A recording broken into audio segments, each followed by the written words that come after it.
I won't toss it because it's related to a quest. The real Barenziah. 500 years ago in Mornhold, city of gems, there lived a blind widow and her only child, a tall, strapping young man. He was a miner, as was his father before him, and his grandfather before him, and his great-great-grandfather before him. A common laborer in the mines of the Lord of Mornhold, for his ability in Magicka was small. Story time with Darth. The works of his honorable but paid poorly. His mother made and sold cranberry cakes at the city market to help eke out their living. They did well enough, she said, but they had enough to fill their bellies. No one could wear those more than one suit of clothing at a time, and the roof leaked only when it rained. But Symmachus could have liked more. Symmachus, another Symmachus. He hoped for a lucky strike in the mines, which would garner him a large bonus. In his free hours he enjoyed hoisting a mug of ale in the tavern with his friends, and gambling with them at cards. He also drew the eyes and sides of more than one pretty elven lass, although none held his interest for long. He was a typical young dark elf, of pleasant descent, remarkable only for his size. So this is the actual Symmachus, and was rumored to have had a bit of Nordic blood in him. Symmachus' 30th year, there was a great rejoicing in Mornhold. A girl child had been born to lord and lady, a queen to the people. The people sang, "A queen is born for us." For among the people of Mornhold, the birth of a heiress is a sure sign of future peace and prosperity. When the time came round for the royal child rite of naming, the mines were closed and Symmachus dashed home to bathe and dress in his best. "I'll rush straight home and take you all about it," he promised his mother, who would not be able to attend. She had been ailing.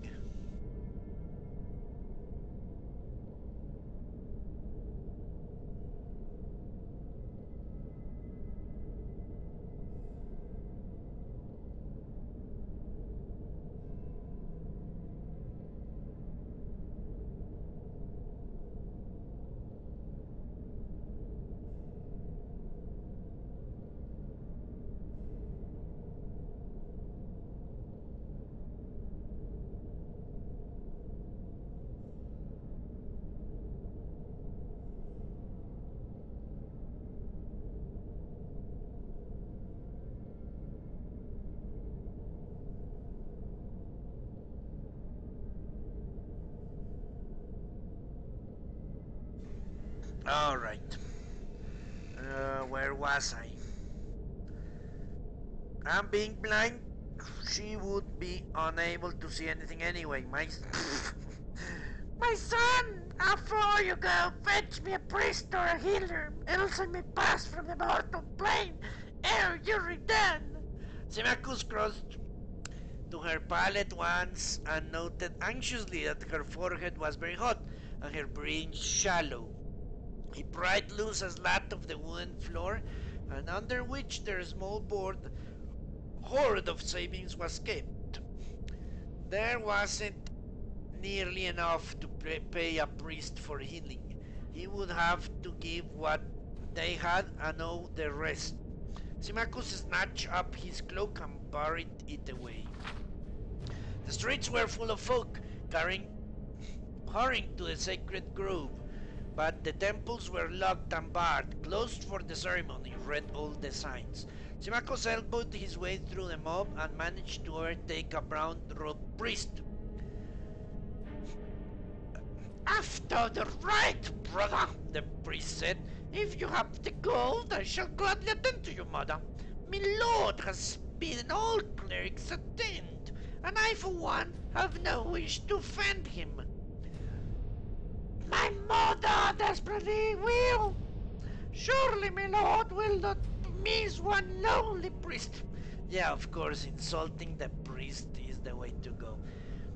True, but the Archon will, the priest said nervously, tearing his robe loose from Symmachus' desperate grip and vanishing into the crowd. Symmachus tried other priests and even a few mages, but with no better result. Armored guards marched to the streets and pushed him aside with their laces, and Symmachus realized the royal procession was approaching. As the carriage bearing the city's rulers drew abreast, Symmachus rushed out from the crowd and shouted, "My lord, my mother is dying!" "I forbid her to do so on this glorious night," the lord shouted, laughing and scattering coin into his thong. Symmachus was close enough to smell wine on the royal breath. On the other side of the carriage, his lady clutched the babe on her breast and started slit-eyed at Symmachus, and her nostrils flared in disdain. Ooh, this guy's going to kill them all. "Gods!" she cried. "Remove this elf!" Rough hands seized Symmachus. He was beaten and left dazed by the side of the road. Symmachus, head aching, followed in the wake of the crowd and witnessed the rite of naming from the top of the hill. He could see the brown-robed clerics and blue-robed mages gathered near the night-horn folk far below. I think this guy is the one that incited the rebellion, that killed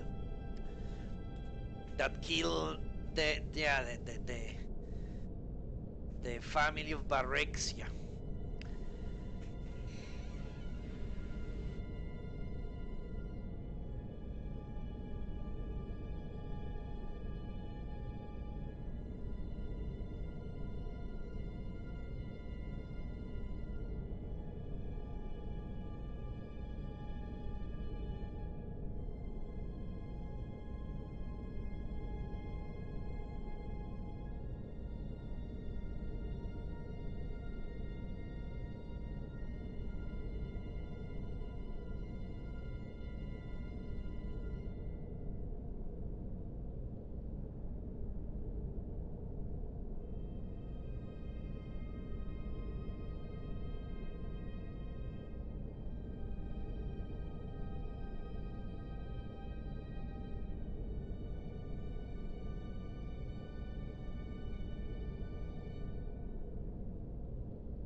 The name came dimly to Symmachus' ears, and the high priest lifted the swathed babe and profited her to the twin moons on either side of the horizon.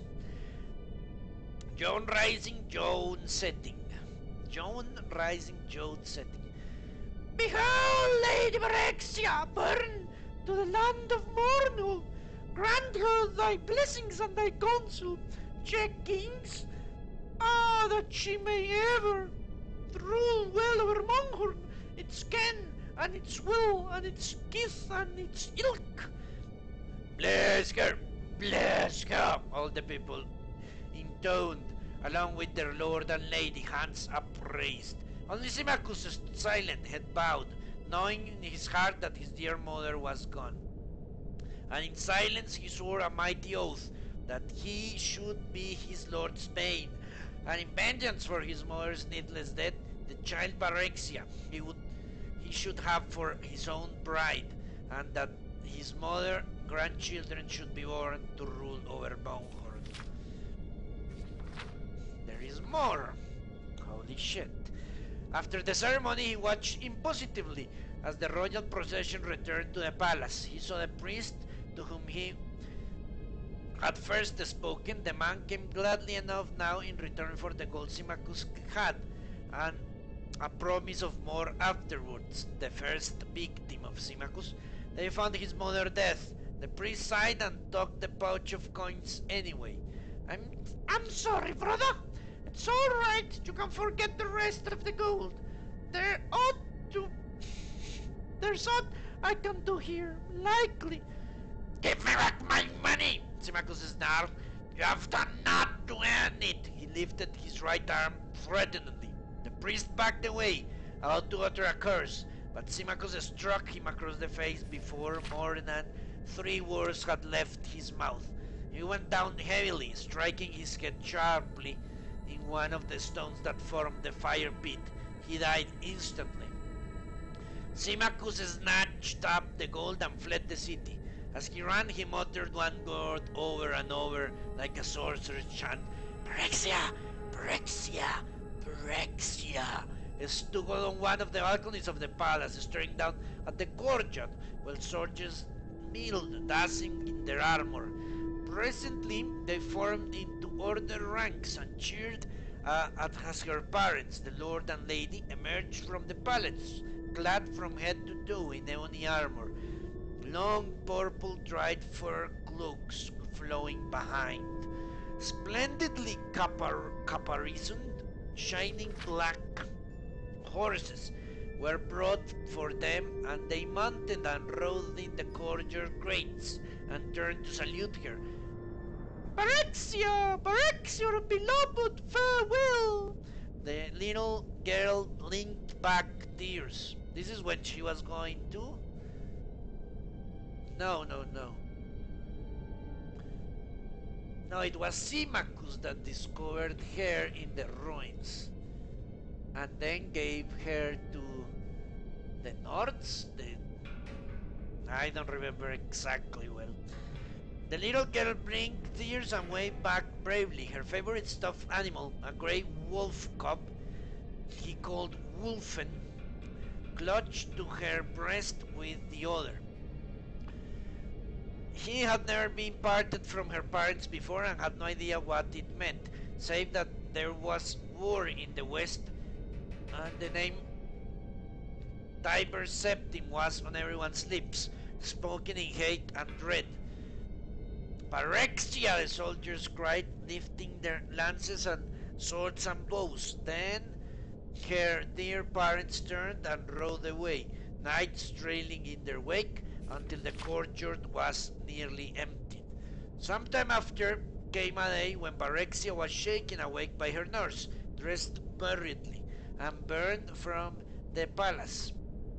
All she could remember was that dreadful time, seeing a huge shadow with burning eyes filling the sky.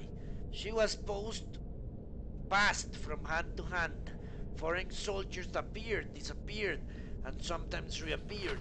Her nurse vanished and was replaced by strangers, some more strange than others. There were days of, it may have been weeks, of travel. One morning she awoke to step out of the coach into a cold place with a large great stone castle amid endless grey hills covered partly with great white snow. She clutched Wolfen to her breast in both hands and stood blinking and shivering in the grey dawn, feeling very small and very dark in all this endless space, this endless grey-white space. She and Hannah, a brown-skinned, black-haired maid who had been traveling with her for several days, went inside the keep. A large grey-white woman with icy grey golden hair was standing by a hearth in one of the rooms. She stared at Barenziah with dreadful bright blue eyes. She's very black, isn't she? The woman remarked to Hannah. I've never seen a dark elf before. I don't know much about myself, my lady, Hannah said, but this one's got red hair and a temper to match. I can tell you that. Take care, she bites and wills. I'll soon drain her out of that, the woman sniffed. And what's that filthy thing she got? Ugh! The woman snatched Wolfen and threw him in the dungeon. The blazing heart, well, that's even worse. Barexia shrieked and would have flung herself after him, but she was held back despite her attempts to bite and claw her captors. Poor Wuffen was reduced to a tiny heap of charred ash. Barexia grew like wheat transplanted to a Skyrim garden, and word of Count Sven and his wife, the Lady Inga. Outwardly, that is, she thrived, but always there was a cold and empty place within. I've raised her as one of my own daughters. Inga was wont to sigh as she sat gossiping when neighboring ladies came to visit. But she's a dark elf. What can you expect? Barexia was not meant to overhear these words. At least she thought she was not. Her hearing was keener than that of her Nordic hosts. Other less desirable dark elven traits evidently included pilfering, lying, and a little misplaced magic. Just a small fire here and there, and a little levitation spell there. And as she grew older, a keen interest in boys and men who could provide very pleasant sensations, and to her astonishment, gifts as well. Inga disapproved of this last for reasons incomprehensible to Barexia, so she was careful to keep it as secret as possible. She's wonderful with children, Inga added, referring to her 5 sons, all younger than Barexia. I don't think she's ever let them come to harm. A tutor had been hired when Joni was 6 and Barexia 8, and then took on lessons together. She would have liked to train in arms as well, but their idea scandalized Count Sven and Lady Inga. So Barexia was given a small bow and allowed to play as target shooting for the boys. Okay. She watched them at arms practice when she could, spared with them when no grown-up folk were about, and knew she was good or as better than they. She's very proud, though, isn't she? One of the ladies would whisper to Inga, and Barexia, pretending not to hear, would nod silently in agreement. She could not help but feel superior to the Count and his lady. There was something about them that provoked contempt. Afterward, she came to learn that Sven and Inga were distant cousins of Darkmoor Keep's last titled residents, and she vaguely understood. They were poseurs, impostors, not rulers at all. At least they were not raised to rule. This thought made her strangely furious at them. He's watching a movie. Fail. A good, clean hatred, quite detached from resentment. She came to see them as disgusting and repelling insects who could be despised but never feared. Holy fuck! How long is this book? Not that I dislike it. Showing how the mayor need to treat the men. Once a month a courier came from the Emperor, bringing a small bag of gold for Sven and Inga, and a large bag of dried mushrooms from Morrowind for Barexia, her favorite treat. On this occasion she was always made to look presentable, or at least as presentable as a skinny, dark elf could be made to look in Inga's eyes, before being summoned into the courier's presence for a brief interview. The same courier seldom came twice. All but of them looked her over in much a way as a farmer would look over a hog who is rearing for the market. In the spring of her 16th year, this is when she ran away, Barexia thought the courier looked as if she were at last ready for market. Upon reflection, she decided she did not wish to be marketed. The stable boy Straw, a big, muscular, blond lad, clumsy, gentle, affectionate, and rather simple, had been urging her to run out for some weeks now. Barexia stole the bag of gold the courier had left, took the mushrooms from the storeroom, disguised herself as a boy in one of Johnny's old tunics, and a pair of his cast of breeches, and one fine spring night she and Straw took to the best two horses from the stable and rode hard through the night toward Whiterun, the nearest city of importance, and a place where Straw wanted to be. But Moorhold and Morrowind also lay eastward, and they drew Barenziah as a lodestone draws iron. In the morning they abandoned the horses at Barenziah's insistence. She knew they would be missed and tracked down, and she hoped to throw off any pursuers.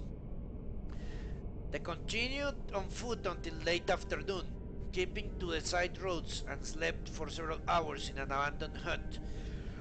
They went on at dusk and came to Whiterun city gates just before dawn. Barenziah had prepared a pass of sorts for Straw, a makeshift document stating an errand in the city for a local village lord. She herself glided over the wall with the help of a levitation spell.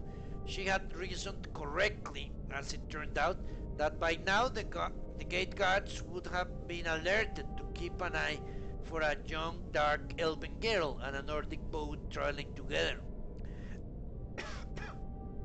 On the other hand, unaccompanied country yokels like Straw were a common enough sight. Alone and with papers, it was unlikely that he would draw attention. Her simple plan went smoothly. She met Straw at the temple, which was not far from the gate. She had been to Whiterun on a few previous occasions. Straw, however, had never been more than a few miles from Sven's estate, which was his birthplace. I have to say that this story seems much more likely than the other one. Together they made their way to a run-down inn in the poorer quarters of Whiterun. Clothed and hooded against the morning chill, Barenziah's dark skin and red eyes were not apparent, and no one paid any heed to them. They entered the inn separately. Straw paid the innkeeper for a single cubicle, an immense meal, and 2 jugs of ale. Barenziah sneaked in a few minutes later. They ate and drank together, gleefully, rejoicing their escape, and made love vigorously in the narrow cot. Afterward, they fell into an exhausted, dreamless sleep. They strayed for a week at Whiterun. Straw earned a bit of money running errands, and Barenziah burgled a few houses at night. She continued to dress as a boy. She cut her hair short and dyed her flamed red dresses jet black to further the disguise, and kept out of sight as much as possible. There were few dark elves in Whiterun. One day Straw got them work as temporary guards for a merchant caravan traveling east. The one-armed sergeant looked her over dubiously. "Ever," he chuckled. "Dark elf, ain't you? They keep sitting like Mornvunskar on the ship. That's still any dumps, and we weren't going up in the forward, so we should betray to the folk. Oh, hungry bandits would as wrinkled to broad as mine." The sergeant turned to give Straw an appraising look. Then he spun back absurdly toward Barenziah, whipping out his sword. But she had her dagger out and twinkling of an eye and was in a defensive stance. Straw drew his own knife and circled around the man. The sergeant dropped his blade and chuckled again. "Not bad, kids, not bad. How about you? On the jumbo, Gelf." Barenziah demonstrated her prowess briefly. "I'll say, not bad, not bad. And you'll be keen-eyed by night, boy, and you're tearing tall flames. Trusty dog elf makes a good fighting man, as any could be, for I know, I served on the Timacus himself, afore I lost his arm and got invalidated after the Emperor Abbey." "All right, we could betray him. I know folk would pay well," Straw said later as they bedded down for their last night in the ramshackle lodge. "Or rob them ourselves. They're very rich, those merchants are, very." Barenziah laughed. Whatever would we do with such much money? And besides, we need the protection for traveling quite as much as they need ours. We could buy a little farm, you and me, Barry, and settle down all nice like. Peasant, Barenziah thought scornfully. Straw was a peasant and harbored nothing but peasant dreams. But all she said was, Not here, Straw. We're too close to the Alchemist Steel. We'll have another chance for the East. of course, manipulation. That sounds much more realistic. The caravan went only as far east as Sungod.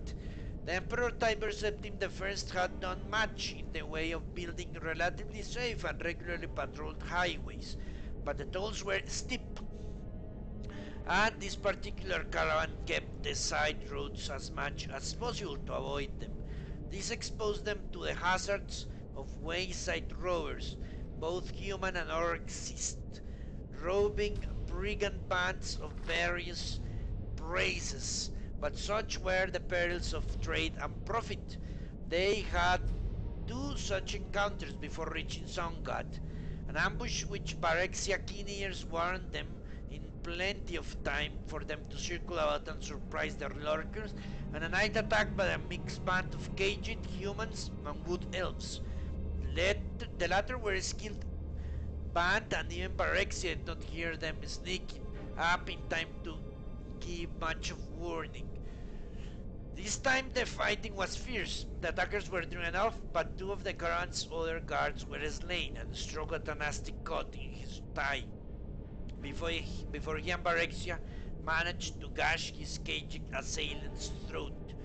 Barenziah rather enjoyed their life. The Garron sergeant had taken a liking to her, and she spent most of her evening sitting down in the campfire listening to his tales of campaigning in Morrowind with Tiber Septim and General Symmachus. This Symmachus had been made a general after Mornvunskar failed, the sergeant said. He's a fine soldier, boy, Symmachus is, but there wasn't any more soldier involved in that part of the Morrowind business. If you take the meaning, but well, you know all about that, I expect. No, I don't remember, Barenziah said, trying to sound nonchalant. I've led most of my life in Skyrim. My mother married a Skyrim man. They're both dead, so tell me, what happened to the Lord and Lady of Mornhult? The sergeant shrugged. I have never heard it, I expect. That was a lot of fighting before the auspicious got signed. I'm pretty quiet now. Maybe too quiet, like a calm before a storm. Say, boy, you're going back there? It's true. She's posing as a boy. I thought they were going to have sex, but maybe not. Maybe, said Barenziah. Maybe I should start, yeah. The truth was that she was drawn irresistibly to Morrowind and Mornhold, like a moth to a burning house. Straw sensed it and was unhappy about it. He was unhappy anyway, since they could not bed together, as she was supposed to be a boy. Barenziah rather missed it too, but not as much as Straw did, seemingly. The sergeant wanted them to sign off for the return trip, but gave them a bonus nonetheless when they turned the offer down, and parchment of recommendations. Straw wanted to settle down permanently near Sungard, but Barenziah insisted on continuing their travels east.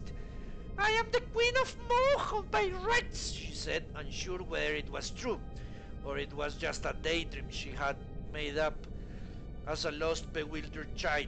I want to go home. I need to go home.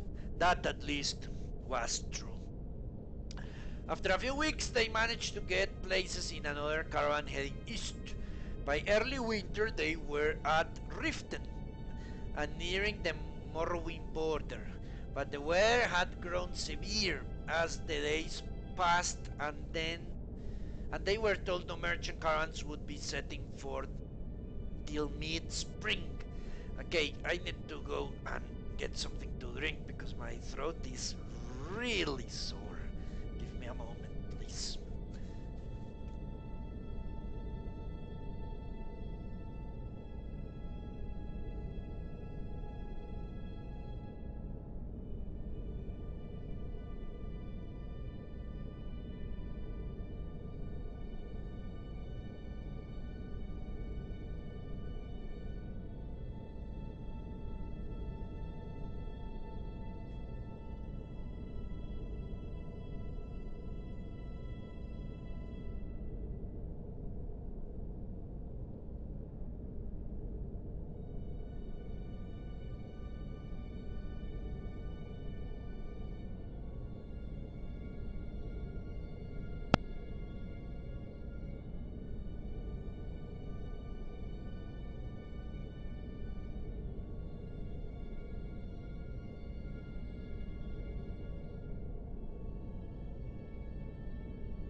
Alright, let's continue. Barenziah stood on top of the city walls and stared across the deep gorge that separated Riften from the snow-clad mountain wall guarding Morrowind beyond.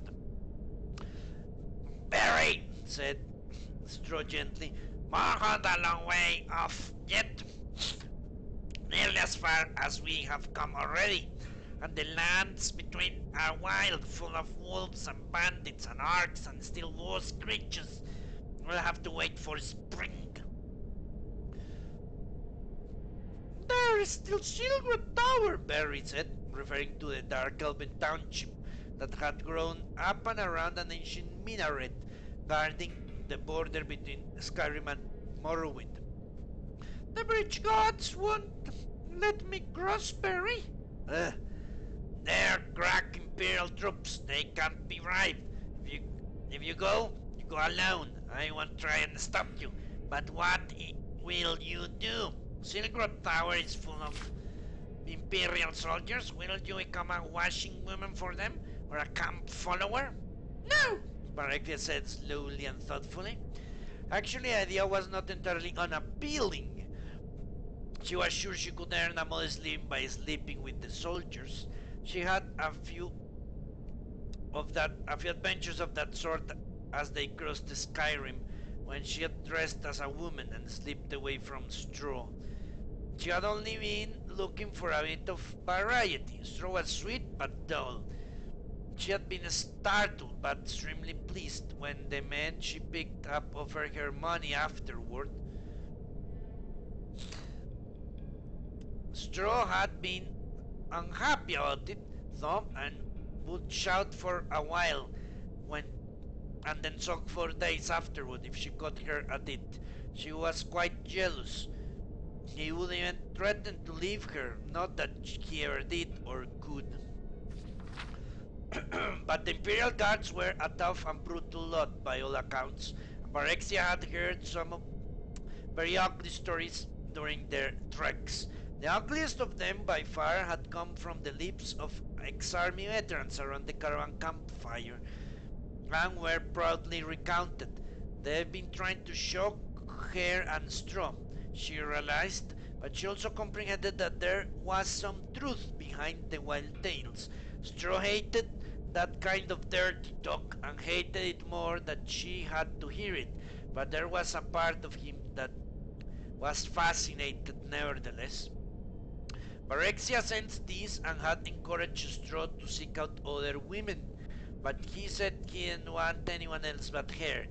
She told him candidly that she didn't feel that way about him, but she did like him better than anyone else. Then why do you go with other men? Straw had asked on one occasion. I don't know, Straw sighed. Then say dark elven women are like that. Barenziah smiled and shrugged. I don't know, or no, maybe I do. Yes, I don't know. She turned and kissed him affectionately. I guess that's all the explanation there is. Holy Jesus.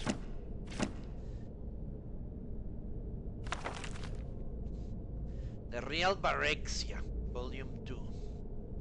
Let me save before.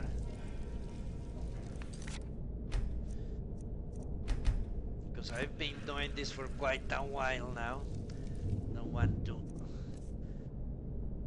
But I will finish reading and then it's off. I need to stop for a moment. Finish reading this. Barenziah and Straw settled into Riften for the winter, taking a cheap room in the slummier section of town. This is where she betrayed him.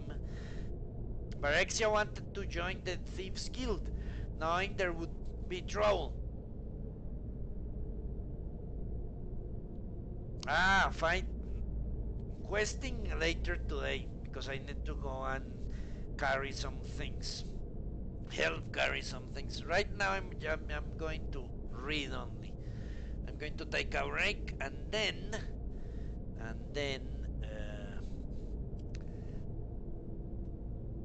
I will come back later to quest. But I need to get rid of all these books.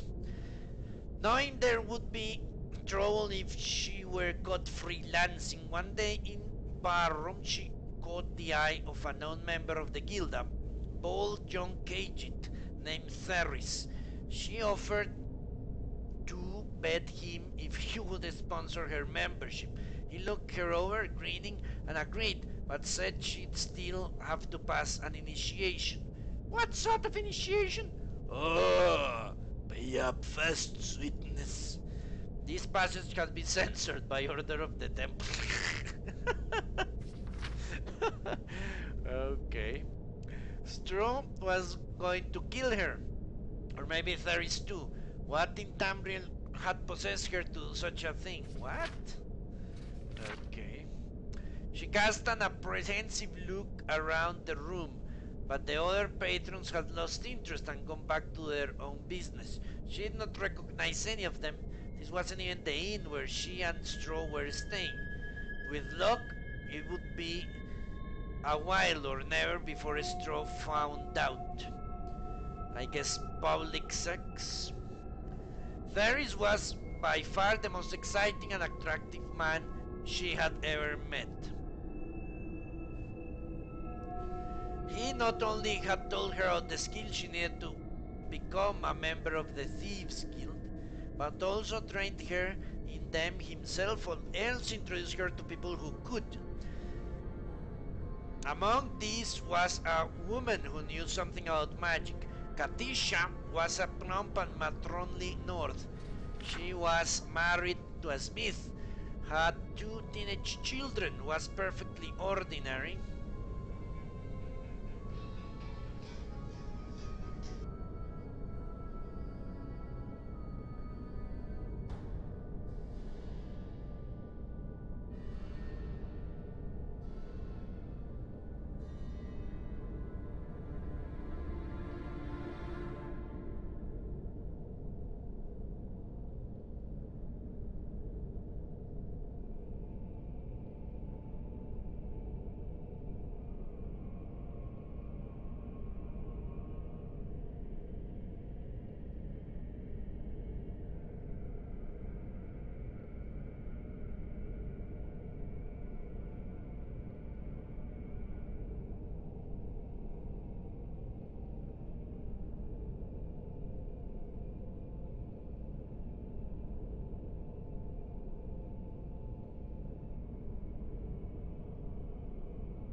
Alright. People, huh? Okay. Married to a smith and had 2 teenage children and was perfectly ordinary and respectable, except that she was very fond of cats. And by logical inference, their humanoid counterparts, the Khajiit, had a yeah, had a talent for certain kinds of magic and cultivated rather odd friends. She thought Barenziah an invisibility spell and schooled her in other forms of stealth and disguise. Katisha mingled magical and non-magical talents freely, using one to embrace the other.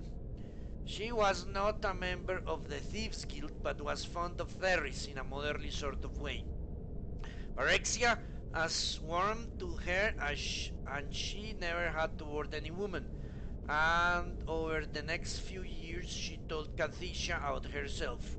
She wrote Straw there too sometimes. Straw approve of Kathisha, but not of Theris. Theris.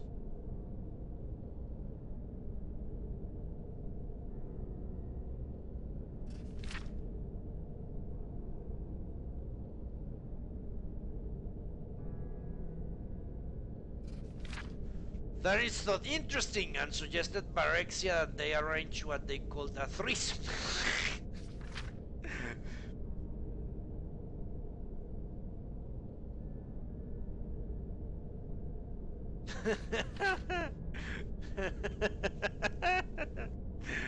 Okay. Absolutely not, Barenziah said firmly, grateful that Theris had broached the subject in private for once. He wouldn't like it. I wouldn't like it. That's interesting. I thought she was very open-minded. Maybe not that open-minded. Theris smiled at her, his charming triangular feline smile, and sprawled lazily on his chair, stretching his limbs and curling his tail. You might be surprised, both of you. Bearing is so boring. Barenziah answered with a glare. Or maybe you wouldn't like it with that country bumpkin of yours, sweetness. Would you mind if I brought along another friend? Yes, I would. If you're bored with me, you and your friend can find someone else. She was a member of the Thieves Guild now. She had passed their initiation. She found Theris useful, but not essential. Maybe she was a bit bored with him too. She talked to Kathisha about her problems with men, or what she thought as of her problems with men. Kathisha shook her head and told her she was looking for love, not sex. That she would know that the right man when she found him. That neither Straw nor Theris was the right one for her. Barenziah cocked her head and one side quizzically. They say dark elven women are prostitutes, she said, although she was dubious. You mean promiscuous? Although some do become prostitutes, I suppose. Kathisha said in afterthought. I have read that as well. I think I've read that before. That they are slutty, the dark elves. Elves are promiscuous when they are young, but you'll outgrow it. Perhaps you're beginning to already. She added hopefully. She, like Barenziah, had grown to be quite fond of her. You ought to meet some nice elven boys, though. If you go, or keeping company with gadgets and humans, and what have you, you'll find yourself pregnant in next to no time. Barenziah smiled involuntarily at the thought. I would like that, I think. But I would be inconvenient, wouldn't it? Babies are a lot of trouble, and I don't even have my own house yet. How old are you, Very? 17? Well, you have a year or two before you are fertile, unless you're very unlucky. Elves don't have children readily as the other with other elves after that even, so you'll be alright if you stick with them. Barenziah remembered something else. Straw wants to buy a farm and marry me. Is that what you want? No, not yet. Maybe someday. Yes, someday. But not if I can be queen. And not just any queen, the Queen of Mornvunskar. She said this determinedly, almost stubbornly. Really? Yeah, she revealed her secret. Almost stubbornly, as if to drown out any doubt. Kathisha chose to ignore this last comment. She was amused at the girl's hyperactive imagination, took it as a sign of, well, a functioning mind. I think Straw will be a very old man before someday comes, Barry. Elves live for a very long time. Kathisia's face briefly wore the envious, wishful look humans got when contemplating the 1,000-year lifespan of elves had been granted by gods. True, few ever actually lived that long as disease and violence took their respective tolls, but they could, and one or two of them actually did. I like old men too, Mary said. Kathisia laughed. Barenziah fidgeted impatiently while Barry sorted through the papers of the desk. He was being meticulous and methodical, carefully replacing everything just as he found it. They had broken into an old man's household, leaving a straw to hover outside as lookout. Ferris had said it was a simple job, but the very hush-hush. He hadn't even wanted to bring any other guild members along. He said he knew he could trust Barry and Straw, but no one else. Tell me what you've been looking for and I'll find it, Barry whispered urgently. Ferris' night sight wasn't as good as hers, and he didn't want her to magic up even a small orb of light. She had never been in such a luxurious place, not even the Dartmoor castle of Count Sven and Lady Inga, where she had spent her childhood. Compared to this, she would have gazed around in wonder as they made their way through the ornately decorated and hugely echoing downstairs rooms. But Ferris didn't seem interested in anything but the desk in the small book-lined study in the upper floor. Shh! He hissed angrily. Someone's coming, Barry said a moment before the door opened and two dark figures stepped into the room. Ferris gave her a violent shove toward them and sprang out of the window. What the fuck? Fucking asshole. Barenziah's muscles went rigid. She couldn't move or even speak. She watched helplessly as one of the figures, the smaller one, leaped after Ferris. There were two quick, silent stabs of blue light, and Ferris folded over into a steel heap. Outside the study, the house had come alive from hastening footsteps, voices calling out in alarm, and the clank of armor routinely put on. The bigger man, a dark elf, this is when he met Symmachus again. By the looks of him, half lifted, half dragged Ferris to the door and thrust him into the waiting arms of another elf. A jerk of the first elf's head sent his smaller blue-robed companion after them. Then he sauntered over to inspect Barenziah, who was once again able to move through her head throb maddeningly when she tried to. Open your shit, Barenziah, the elf said. Barenziah gawked at him and clutched it closed. You're a girl, aren't you, Barry? He said softly. You should have stopped dressing as a boy months ago, you know. You were only drawing attention to yourself and calling yourself Barry. Make yourself Straw, too stupid to remember anything else. It's a common elven name, Barenziah defended. The man shook his head sadly. Not among dark elves, it isn't, my dear. But you wouldn't know much about dark elves, would you? I regret that, but it couldn't be helped. No matter, I shall try to remedy it.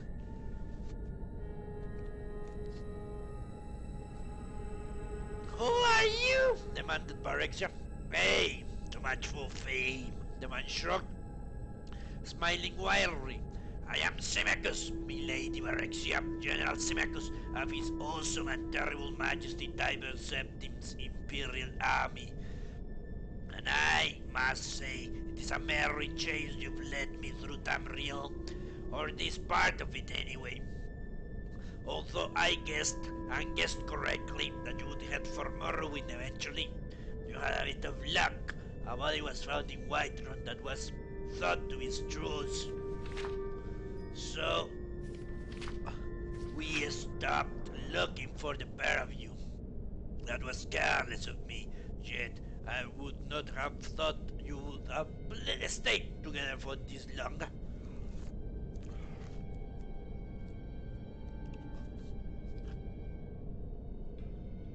Where is he? Is he alright?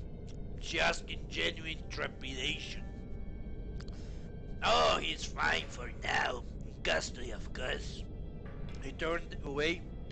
You care for him, then, he said, and then suddenly stared at her with fierce curiosity out of red eyes that seemed strange to her, excepting her own seldom-seen reflection.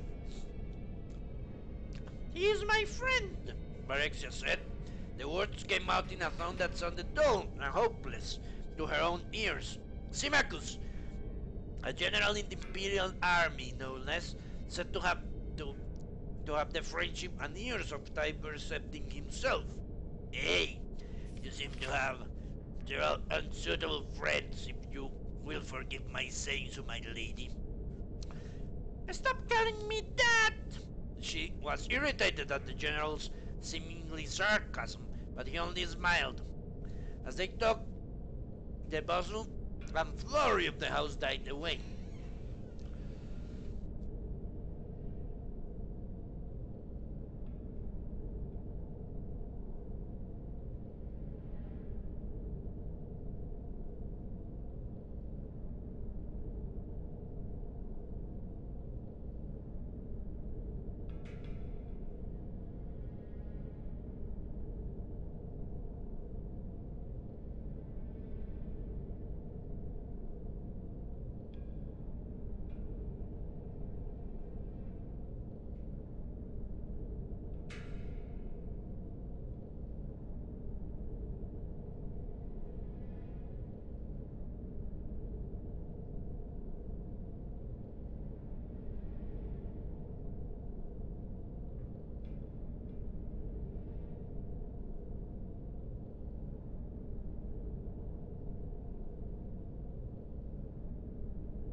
Okay, let's continue.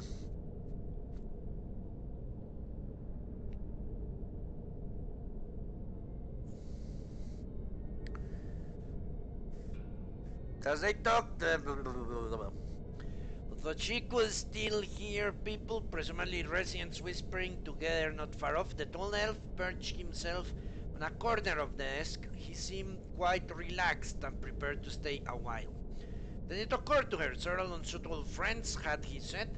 This man knew all about her, or seemed to, enough anyway, which amounted to the same thing.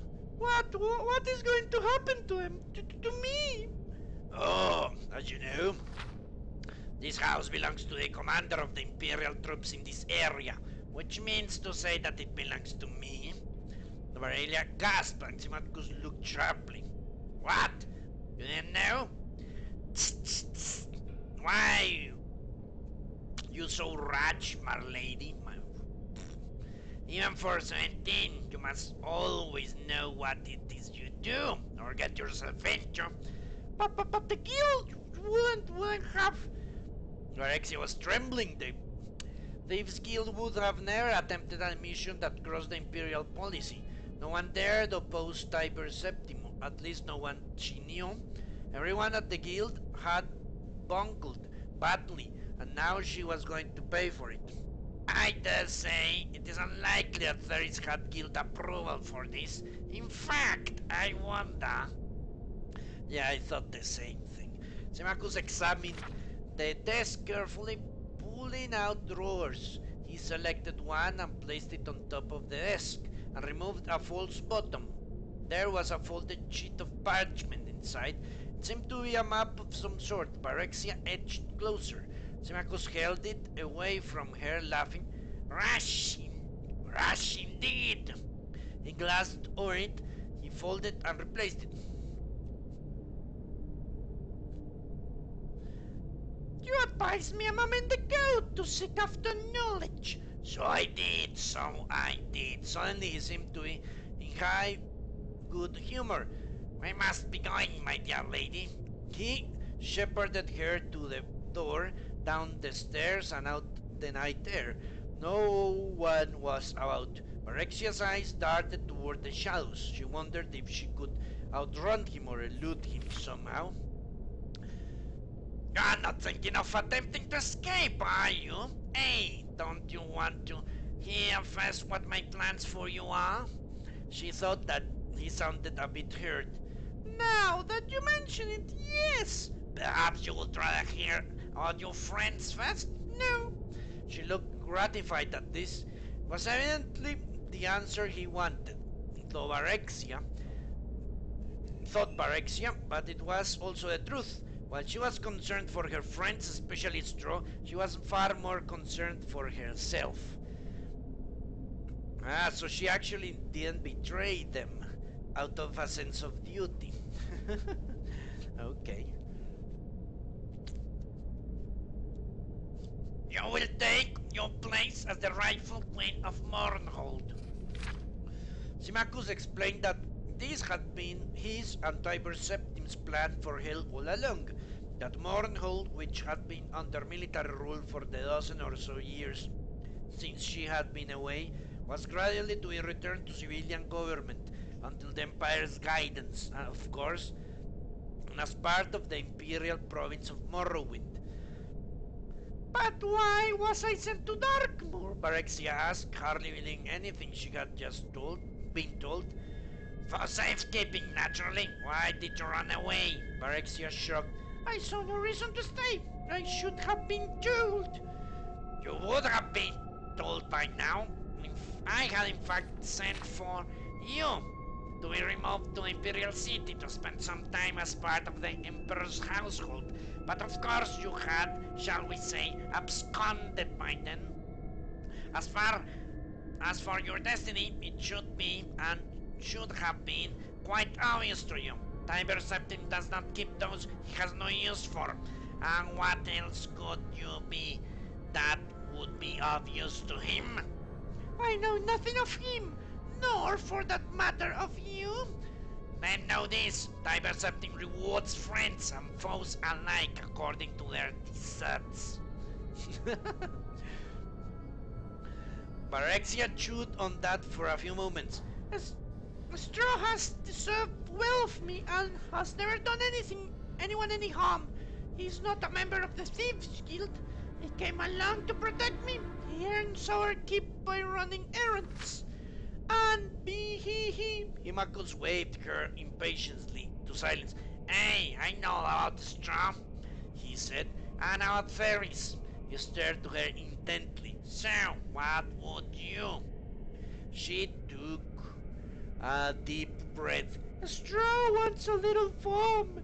I am to be rich, and I would like for one to be given to him. Very well. He seemed astonished at this, and then pleased. Done. He shall have it. And fairies? He betrayed me. Barenziah said coldly. Fairy should have told her what the risk of the job entailed. Besides, he had pushed her right into their enemy's arms in an attempt to save himself. Not a man to be rewarded, not in fact a man to be trusted. And he's not a man even. Yes, and? Well, he should be made to suffer for it, shouldn't he? That seems reasonable. What form should he suffering take? Barenziah balled her hands into fists. She would have liked to beat and claw at them, rage it herself, but considering the turn of events, that didn't seem very queenly. A whipping, huh? Would 20 stripes be too many, do you think? I don't want to do him any permanent injury, you understand? Just teach him a lesson.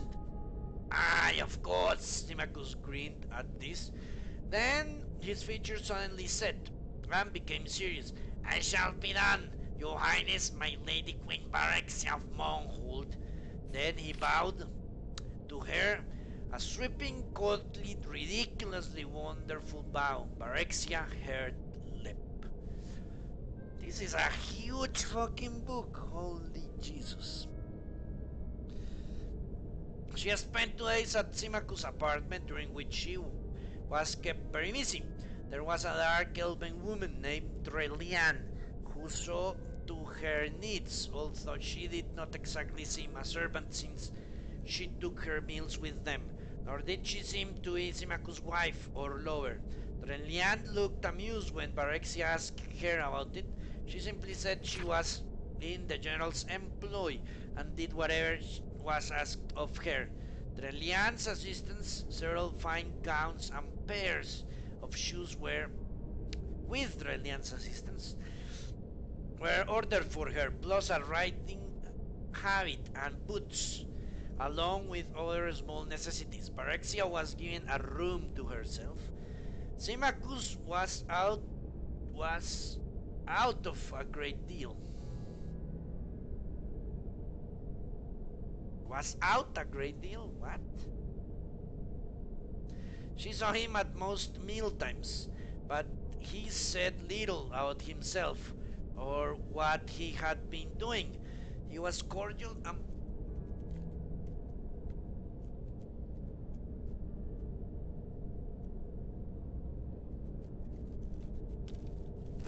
and polite, quite willing to converse on most subjects, and seemed interested in anything she had to say. Trelian was much the same. Barenziah found them pleasant enough but hard to get to know, as Katisha would have put it. She felt an odd twinge of disappointment. These were the first dark elven with whom she had associated closely. She had expected to feel comfortable with them, to feel at last that she belonged somewhere, with somebody, as part of something. Instead, she found herself yearning for her Nordic friends Katisha and Straw. When Symmachus told her they were to set out for the Imperial City on the morrow, she asked if she could say goodbye to them. Katisha? Hey, but then I suppose I owe her something. It was her who led me to you by telling me of a lonely dark elven girl named Berry, who needed elven friends and who sometimes dressed as a boy. She has no association with the Thieves Guild, apparently, and no one associated with the Thieves Guild seems to know your true identity, save Tharis. That is well. I prefer that your former guild membership not be made public knowledge. Please, speak of it to no one, your highness. Such a past does not become an imperial queen. No one knows but Straw and Ferris, and they won't tell anyone. No, he smiled, a curious little smile. No, they won't. He didn't know that Katisha knew then, but still, there was something about the way he said it. Straw came to their apartment on the morning of their departure. They were left alone. Yeah, these books are huge. I cannot believe.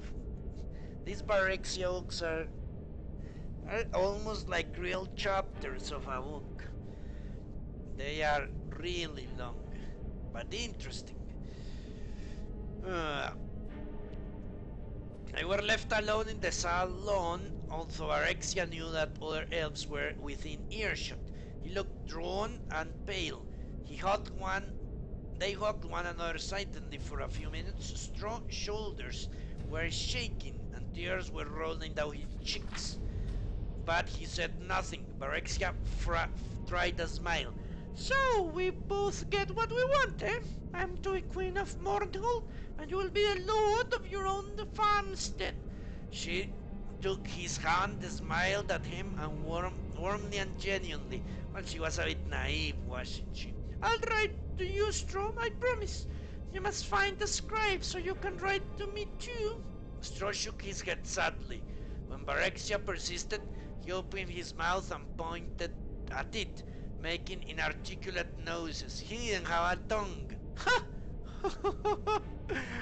Then she realized what it was. His tongue was gone, had been cut off. Okay, I guess that's better than dying. Barexia collapsed into a chair and wept noisily. But why? She demanded of Symmachus when Straw had been ushered away. Why? Symmachus shrugged. He knows too much. He could be dangerous. At least he is alive and he won't need his tongue to raise pigs or whatever.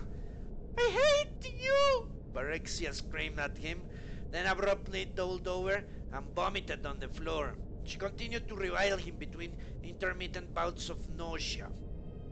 He listened stoically for some time while Drelaine cleaned after her. Finally, he told her to cease or he would gag her for her journey to the Emperor. They stopped at Cathicia's house. On their way out of the city, Symmachus and Drelaine didn't dismount. All seemed normal, but Barexia was frightened as she knocked on the door. Cathicia answered the knock. Barexia thanked the gods silently that at least she was alright, but she had also obviously been weeping. In any case, she embraced Barexia warmly. Why are you crying? Barexia asked. For Theris, of course. You have any head? Oh dear, poor Theris, he's dead. Barexia felt icy fingers creeping around her heart. He was caught stealing from the commandant's house, poor fellow, but that was so foolish of him. Oh, Barry, he was drawn and quartered this very dawn by the commandant's order. She started to sob. I went. He asked for me. It was terrible. He suffered so before he died. I'll never forget it. I looked for you and Strong, but no one knew where the both of you had gone. She glanced behind Barexia. That's the commandant, isn't it? Symmachus. Then Cathicia did a strange thing. She stopped crying and grinned. You know, for the moment I saw him, I thought this is the one for Barexia. Cathicia took a fold of her apron and wiped it across her eyes. I told him about you, you know. Yes, Barexia said. I know. She took Cathicia's hands in each of hers and looked at her earnestly. Cathicia, I love you. I'm going to miss you, but please don't ever tell anyone else anything about me, ever. Swear you won't, especially not to Symmachus. And look after Straw for me. Promise me that. Cathicia promised, puzzled through thought willing. Barry wasn't somehow Barry, it wasn't somehow because of me that Theris was caught, was it? I never said anything about Theris to him. She glanced over at the general. Barexia assured her that it wasn't, that an informant told the Imperial God of Theris' plans, which was probably a lie, but she could see that Cathicia plainly needed some kind of comfort. Oh, I'm glad of that. I can't be glad of anything just now. I would hate to think, but how could I have known? She leaned over and whispered in Barexia's ear. Symmachus is very handsome, don't you think? And so charming.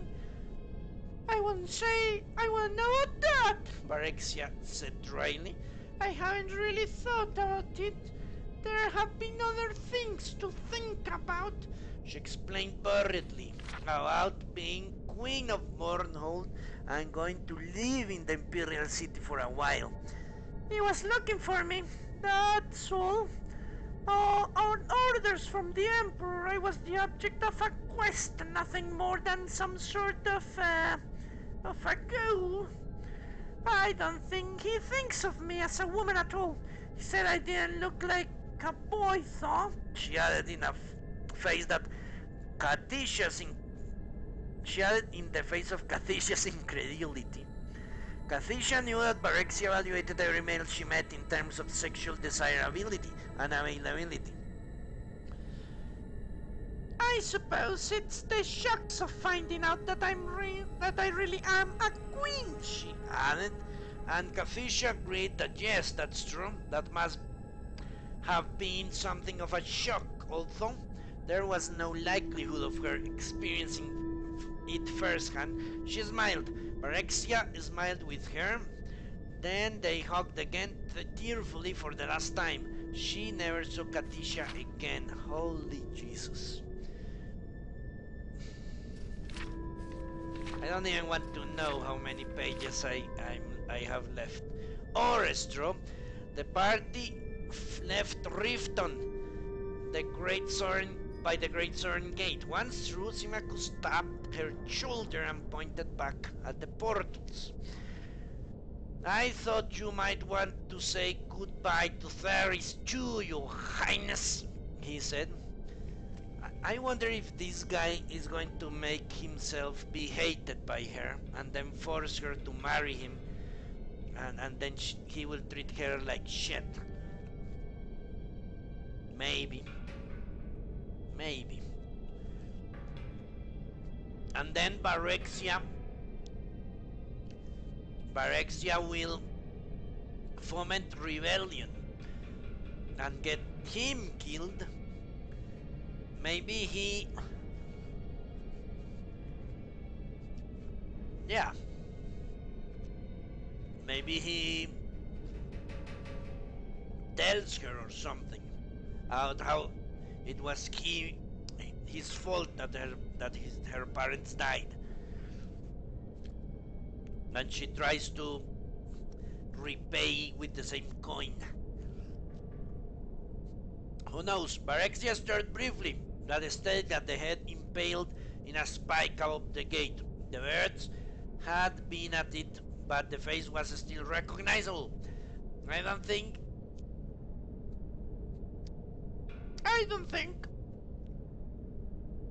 he'll hear me, so I'm quite sure he'll be pleased to know I'm fine, she said to sound lightly. Let's be on our way, General, shall we? Symmachus was clearly disappointed by her lack of reaction.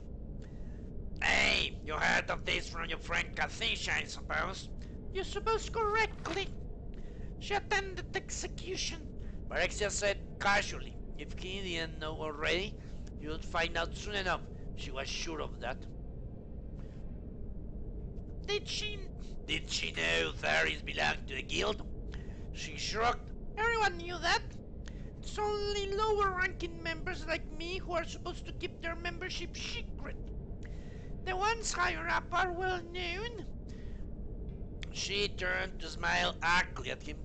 But you must know all of that, shouldn't you, General? She said sweetly. He seemed unaffected by this.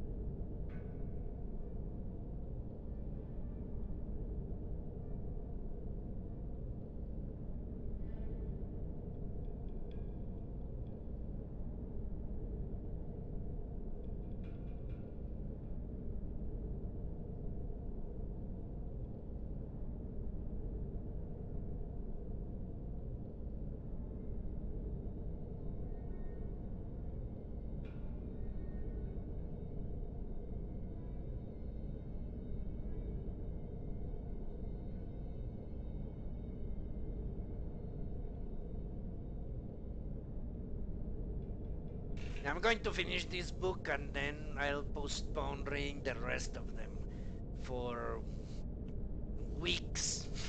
This is ridiculous. This thing is huge. Alright, let's continue.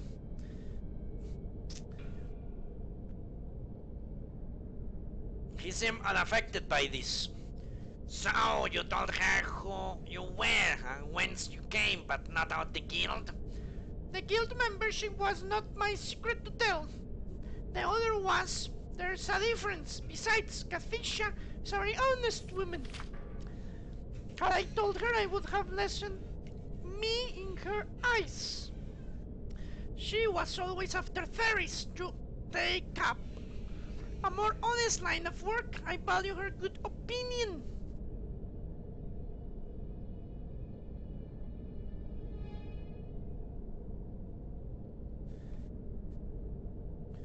She afforded him a glacial stare.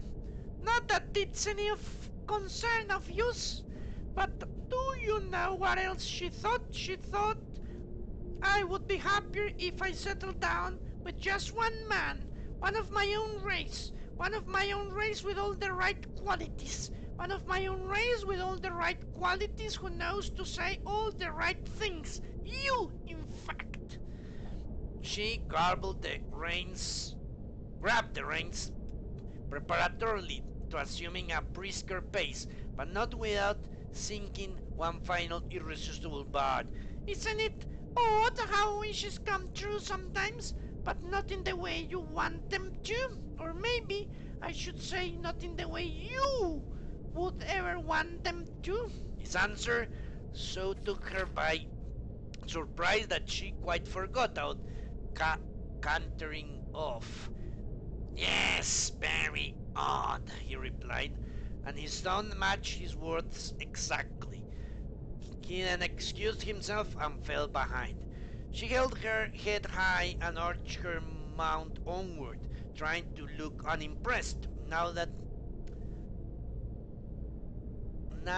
what was it about his response that bothered her? Not what he said, no, that wasn't it, but something about the way he said it. Something about it made her think that she, Barenziah, was one of his wishes, not that had come true. Unlikely as this seemed, she gave it due deliberation.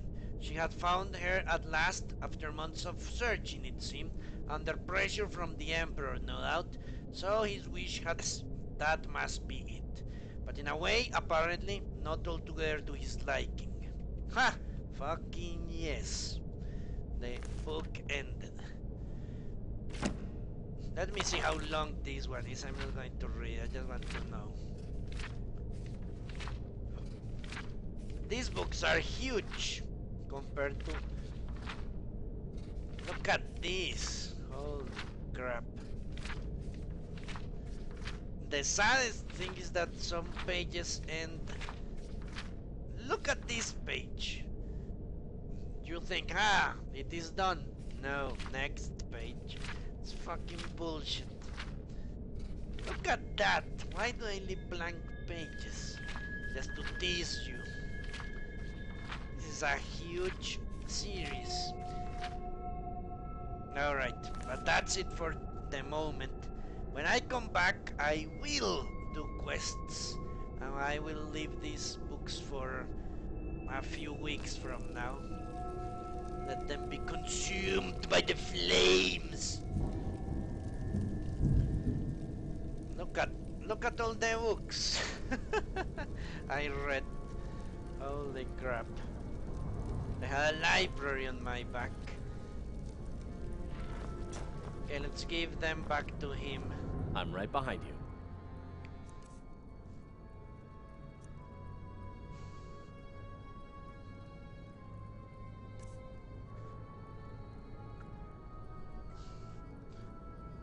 Now, maybe no.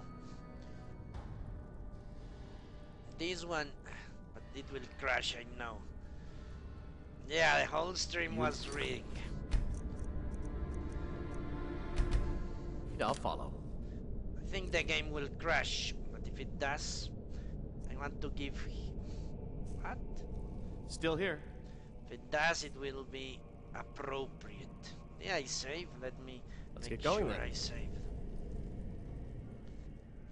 I've done that with Mass Effect.